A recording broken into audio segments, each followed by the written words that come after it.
सभी गुरुजनों को मेरा प्रणाम और सभी छात्र छात्राओं को मेरा स्नेह। आप सभी को पता है कि आगे टॉपिक है ये परिवार और संयुक्त परिवार। तो मैं संयुक्त परिवार के पक्ष में कुछ कहना चाहता हूँ कि संयुक्त परिवार में लोगों का संयुक्त होना बहुत जरूरी है। ऐसा नहीं होना चाहिए कि माँ अलग रोटी करके खा रही है, दादी अलग रोटी करके खा रही है। सबका संगठन बहुत जरूरी है। उदाहरण देकर समझाता हूँ। संयुक्त परिवार एक शेर की तरह होता है और एकल परिवार की स्थिति थोड़ी डाउन होती है, इसलिए वो एक बकरी की तरह होता है।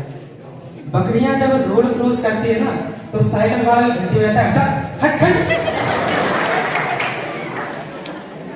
लेकिन जब एक शेर रोड क्रॉस करता है, अब बजा घंटी, साइड में ले ले, बापू जा रहा है, बापू बनो, संयुक्त बनो कि घंटी ना बजाए कोई, नहीं कोई भी आके घंटी बजाएगा।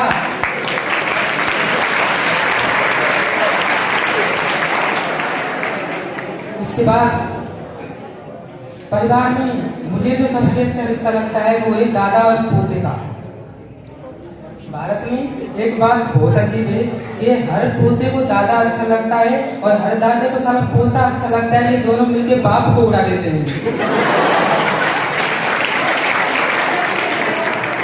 पोते को इस बात का घमंड रहता है कि मेरे बाप के बाप से जानकारी सारा डायरेक्ट, बीच वाले का कनेक्शन खत्म, रेस्पेक्ट खत्म।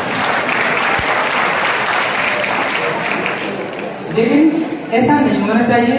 घर में रेस्पेक्ट सबकी जरूरी है, चाहे वो कोई भी हो, खासकर के अपने दादा दादी की, क्योंकि जिस घर में बुजुर्ग होते हैं उस घर की मान्यता बहुत होती है।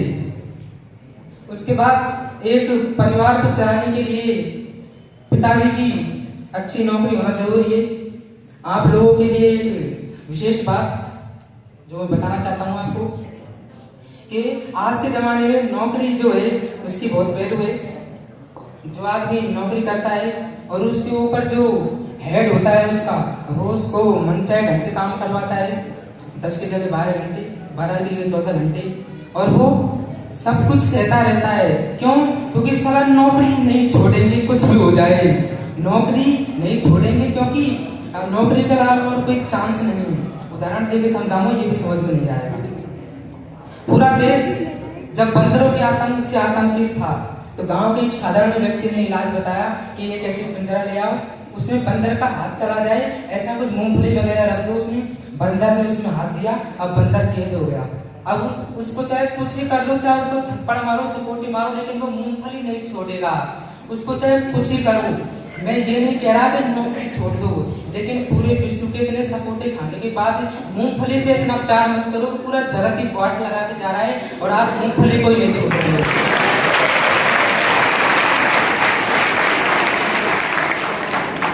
जरूरत पड़े तो लात मार देना, क्योंकि जिंदगी चलती है व्यापार से और जिंदगी में इंसान कामयाब और अमीर बनता है व्यापार से।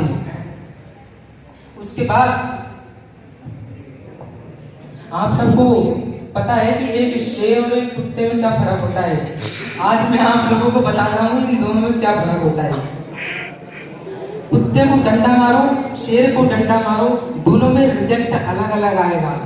कुत्ते को लाठी मारते हैं तो कुत्ता लाठी को पकड़ता है, वो सोचता है कि लाठी मार रही है। कभी शेर को लाठी मार के देखो, लाठी की तरफ देखेगा नहीं, सीधा कार्यक्रम समाप्त।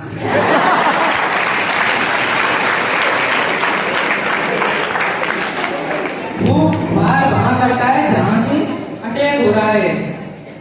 लोग जहां कामयाबी का रास्ता होता है उसको बहुत पीछे छोड़ देते हैं, और जहां पर कामयाबी नहीं है वहां पर वो जाके अटक जाते हैं। शेर की तरह बनो कि सीधा कार्यक्रम ही समाप्त। पूरा एक कर फिर कामयाबी को हासिल करो और फालतू की झंझटों को छोड़ो। उसके बाद मैं कुछ औरतों के ऊपर 2 लाइन कहना चाहता हूँ कि हमारे परिवार में जब भी कोई शादी होती है, फंक्शन होता है या कोई सत्संग वगैरह होता है, तो मेरे परिवार वाले बोलते हैं, जो बिना बीवियों के आते हैं उनसे बोलते हैं कि अपनी बीवियों को साथ लेके आया करें। तो फिर उसके बाद में वो लोग बोलते हैं, जिससे पूछा है उससे पूछते हैं कि आप अपनी बीवी को साथ में लेकर आए, तो बोलता है मेरी वाली तो पागल है, पागल है, सारे पागल। तो हमारे बगल वाले उनसे पूछते हैं कि क्या इसकी वाली पागल है? नहीं, बहुत अच्छी है। बहुत अच्छे हैं। और उससे पूछते हैं कि आपकी वाली वो पागल है, वो पागल है। तो उसको सोच के समझ जाना चाहिए कि वो उनकी बीवियां पागल नहीं है, उनका दिमाग पागल है, इसलिए वो ऐसी बातें करते हैं। इसलिए हर बार औरतों का ही वो दोष नहीं होता है, कभी कभी